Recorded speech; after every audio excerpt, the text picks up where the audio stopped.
তিতুমির কলেজকে কোনো বিশেষ সুবিধা দেওয়ার সুযোগ নেই বলে জানিয়েছেন শিক্ষা উপদেষ্টা অধ্যাপক ডক্টর ওয়াহিদউদ্দিন মাহমুদ। বলেন, ৭ কলেজ ও ঢাকা বিশ্ববিদ্যালয় একে অপরকে যায় না, তাই ৭ কলেজকে নিয়ে আলাদা বিশ্ববিদ্যালয় করার উদ্যোগ নেওয়া হয়েছে। এজন্য একটি কমিটি কাজ করছে, তবে দাবি বাস্তবায়নের সময় বেঁধে দেওয়া কাঙ্ক্ষিত নয়। বিকেলে একনিক মিটিং শেষে সাংবাদিকদের সাথে আলাপকালে এই কথা বলেন তিনি। আমরা পরিষ্কারভাবে বলেছি শিক্ষা মন্ত্রণালয় থেকে ঢাকা বিশ্ববিদ্যালয়ের ৭টা কলেজকে চায় না, ৭টা কলেজ ঢাকা বিশ্ববিদ্যালয়কে চায় না।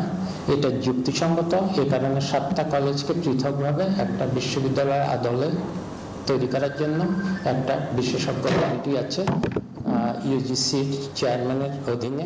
সেই ৭ কলেজের মধ্যে তিতুমির কলেজও আছে, তাদের ব্যাপারেও বিশেষভাবে বিবেচনা করা হচ্ছে সেখানে।